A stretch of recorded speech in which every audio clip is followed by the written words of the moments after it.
Alright, YouTube, if you're watching this, you probably already watched part one of kind of my first year in Colombia.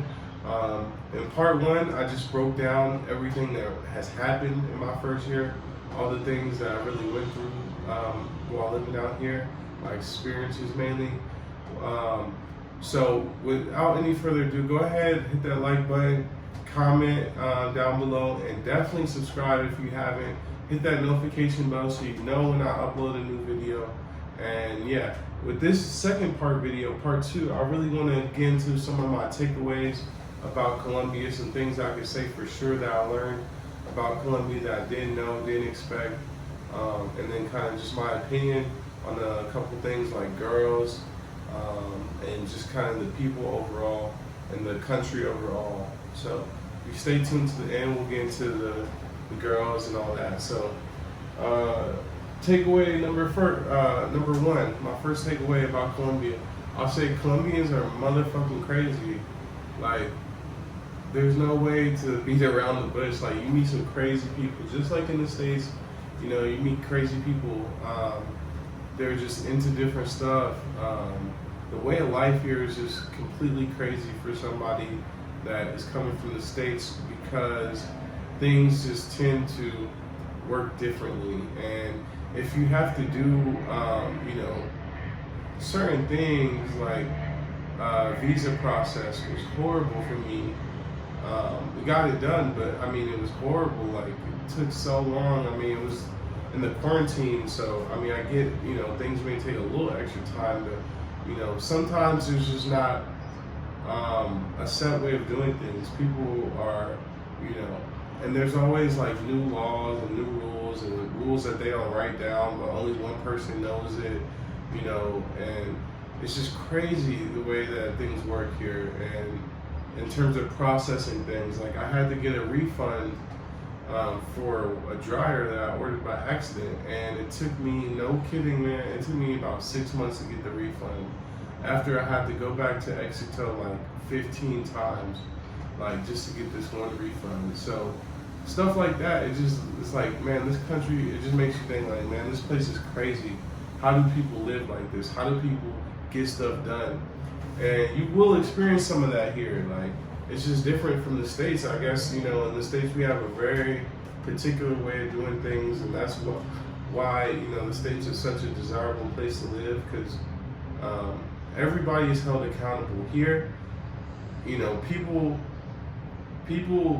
you know, I feel like sometimes somebody should have helped me because it's their job to help me, and they should see it through to help me solve the issue. But a lot of times they'll just point you to another person. They don't want to take any responsibility for the issue at hand. That was really my experience when I was handling things like that refund, things like the visa. You know, it just didn't seem like people wanted to take any responsibility. Or, you know, I've oftentimes in the States had people be like, you know, if you didn't understand and they were the expert on something, they will completely guide you the way for you and show you, tell you everything you need to know. You know what I mean? Here, I just felt like, you know, people kind of, you know, they don't know, they don't know exactly what the process is, and you know, you just gotta figure it out somehow. And sometimes it could just be an effort play. Like, if you keep showing up and showing up and showing up and showing up, you know, usually they won't deny you. So that, I'll just say that it's crazy. Bureaucracy here is a mess. It's unorganized as hell. Like I said, you know, the visa process, which I'll be doing some videos later on about the visa and stuff. But that process is hell out here. At least during the quarantine, from my lawyer and everybody I talk to, they say normally it's a lot easier, but for me it was just horrible, man. Then we got the rules. That's another thing that, you know, a takeaway about Colombia that, you know, you have to kind of consider, man. Like, you're not as free out here. I'll say that. Like, in the States, I just feel like they can't tell you what to do, you know, generally speaking. Like, unless they put in place martial law or something like that, you know, people in the States are going to do what they want to do. But out here, when the government says, like, okay, only people with this ID number can be outside, people be following it, man. Like, and I know if they did the same thing in the States, most people would be like, yeah, right, I'm going outside. Like, you can't stop me from going where I want to go. That's just kind of how the mentality is in the States. But here, people are like, okay, people are scared to go outside when it's not their time. They just, I've been texting some people or girls, or they're like, hey, come over. Oh, it's not my day. Well, you probably won't get pulled over. Don't worry about it. No, but if I do, it's a ticket, it's this, So they get really scared when it comes to their rules. They really follow those kind of government rules about, where people can be at what times and stuff like that. I ain't gonna say people follow every single rule out here, but just in general, when it comes to these special regulations that have come in place for coronavirus, people have been following it. So you got things like pico y placa is when people can only go use their car on certain days based on the license plate number. And then they got pico y cédula, which is the same thing, but it's for your ID. You can only go outside if your ID ends in a certain number. Then you got your lockdowns, like during New Year's, during Christmas, and then back in the beginning of the quarantine and various other times, they've had serious lockdowns where, the government comes out and says nobody allowed on the street past 8, from 8 at night to 6 the next morning, nobody allowed out. And these are the times where, the streets would be dead. And, the only thing you can really do in those times is have a house party or something. Like, everything is closed, restaurants are closed, bars and clubs are all closed when this happens. So those are your curfews and your lockdowns. And then on top of all that, you have dry laws in Colombia, which means there's times where they don't sell liquor. My grandma, she lived in a town in East Texas that was a dry county or whatever. So I remember stuff like that where you couldn't find liquor in the whole town. But other than that, I've been living in big cities all my life, so I've never heard of a time, other than in Texas on Sunday, you can't buy liquor on Sunday. That's normal in Texas. And you can buy beer, I think, past 12. But, we knew that. That was like every Sunday. That wasn't just like a surprise, Out here, they have like these random times where they just, it's not random, I don't think, but I know they do it for like when they have their presidential elections is the time they do it.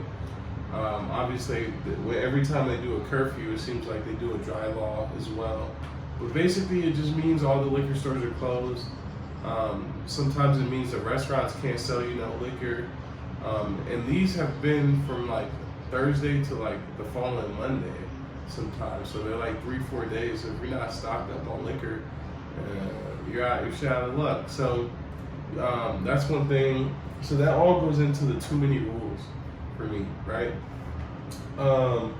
Then you got the I really dislike the gringo culture, and that's just what I call it. I don't really know the best way to say it, but there's a way that Colombians in general approach a gringo or someone from a Western country like the United States or Europe.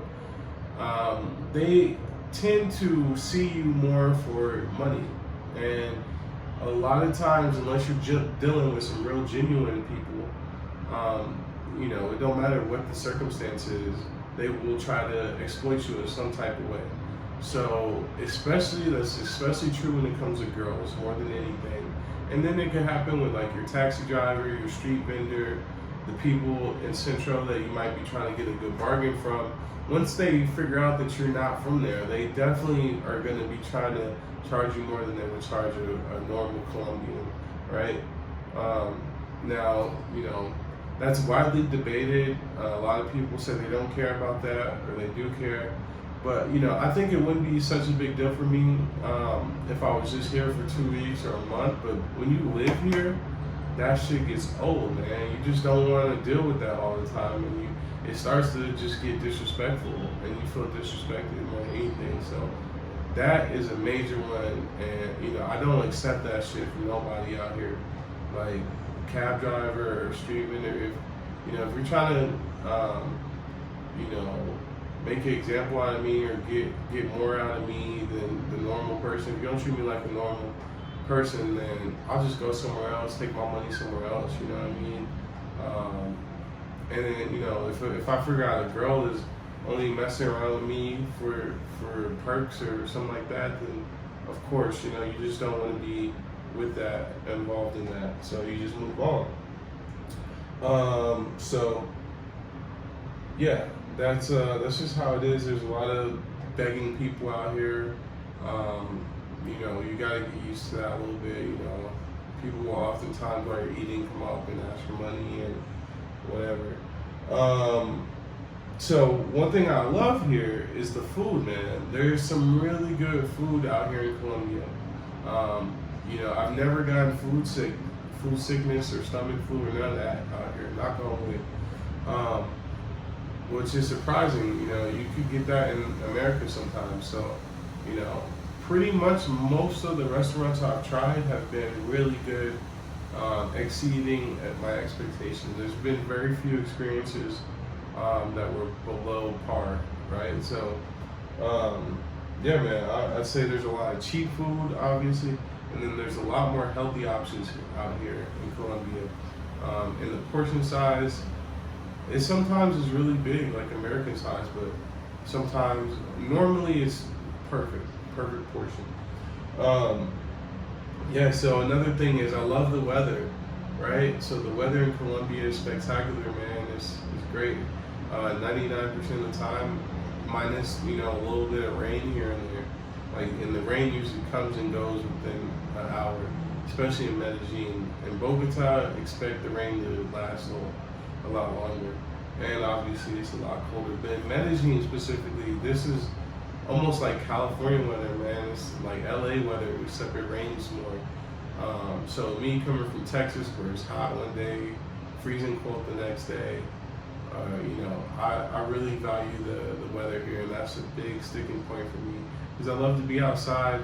I just love the fresh air, and I love the way, you know, I love how to like wear clothes where you can accessorize the on like a light jacket and stuff like that. Because in Texas, half the year you're just wearing shorts. So I like that weather. So Spanish, man, let's talk about a little bit about Spanish. The language here is clearly Spanish. Most people do not speak English.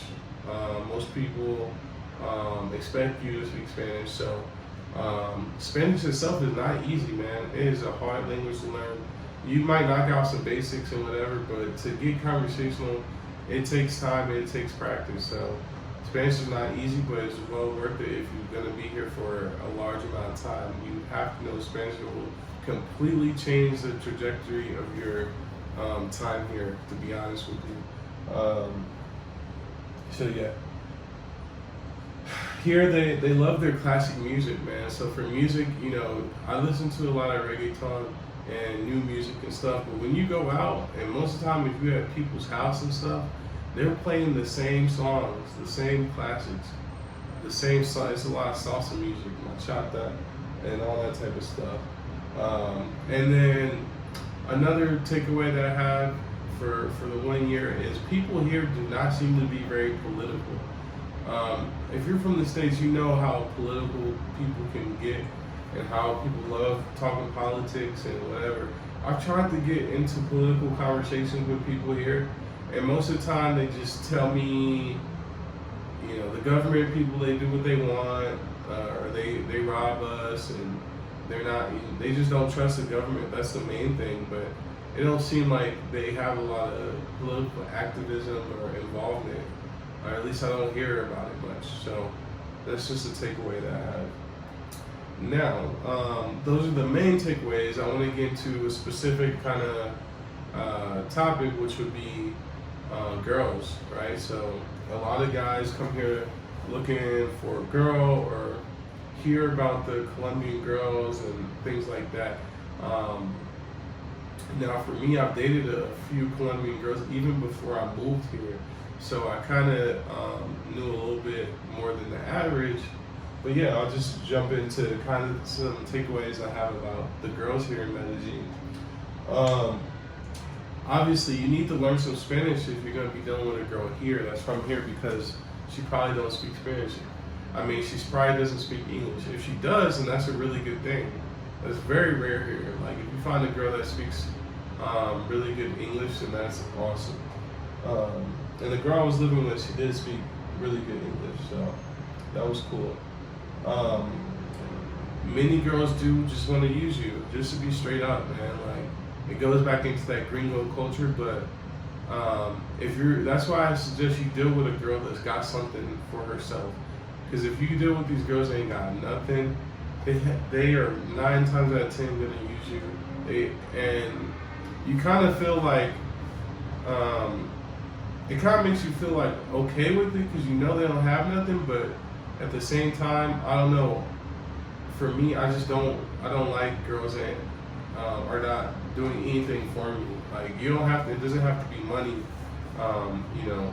But if a girl's just a girl that's below the bar, and you know, money wise, but she's got enough intelligence and the willingness to care for you and do stuff for you, that's cool. But if you get a girl that ain't got no money, but also is not a big giver and doesn't even put in the effort to do, clean up your house or something, cook for you, whatever. If you willing to buy all the groceries, take her out, whatever. She don't offer to come clean or cook for you or something like that, then you're probably being used, man, like straight up. So that's a topic for another video, but it's a noble mention. So Tinder has good and bad girls out here. I've used Tinder just a little bit, man, and I've met up with some girls from Tinder, and mixed experiences, very, very mixed experiences. I've met up with some clowns, like some horrible girls. Like this one girl was a mess, man. She was just a mess. I don't know what she was doing on the app. She was probably just looking, cherry picking for gringos. But anyway, and I've had some good girls on there that turned out to be pretty cool. We hit it off and everything. So I don't really like Tinder that much though. For me, I generally can meet people different ways, but in the quarantine, I guess it has helped out a little bit. But I just want to touch on Tinder and say there's good and bad. Be very careful on Tinder. Try to talk to the girl. Try to meet up and get a feel for them in person, because just typing, you just don't know what to expect. And obviously, don't meet up at your house the first time. And then test them a little bit. Just test them, see if you can make them show you their real colors, right? Most Colombian girls are very, very sexual. That's just a fact. Like they're very sensual, sexual. They like to touch. They like to kiss on you, hug you, hold hands, have sex, all that. Like it's like with a Colombian girl, you hardly have to like ask to have some. It just kind of happens naturally with them, because they I've had a lot of girls initiate sex on me, so I just find them to be very sexual girls. Most girls, at least the good girls, they have very good housekeeping habits, very good cooking skills, very good all that type of stuff. Even my girl that's super young, 19-year-old girl that I've been talking to, she cleans up, she comes through, she cleans up, she cooked for me, and she only 19. How many 19-year-old girls in the States is about to clean up before they do? Like, that's rare. And then these girls, they really get attached very easily. Like the girl I was living with, that was a good example. She was super attached to me, crying when she kind of figured out that I didn't really want to be together forever. And you have to deal with that. You will have to break some hearts out here. With that type of situation, just do what's best for you. Don't change your life to make someone else happy. That's what I'll say about that. And yeah, man, so that's my takeaway about girls, and that's the end of the video. So just ran through a lot of stuff, things I learned from living here for a whole year. I hope y'all enjoyed that. Go ahead, hit that like button, go ahead, subscribe, and leave me a comment. Hit the notification bell so you know when I upload a new video. Hit me up on Instagram at cry.hq. yeah, man, I'm happy to do some more videos about some of these topics. Just let me know in the comments what you want more videos about, and I'll do it. So with that, I'll say thank you for watching, man. I wish everybody out there the best. Peace.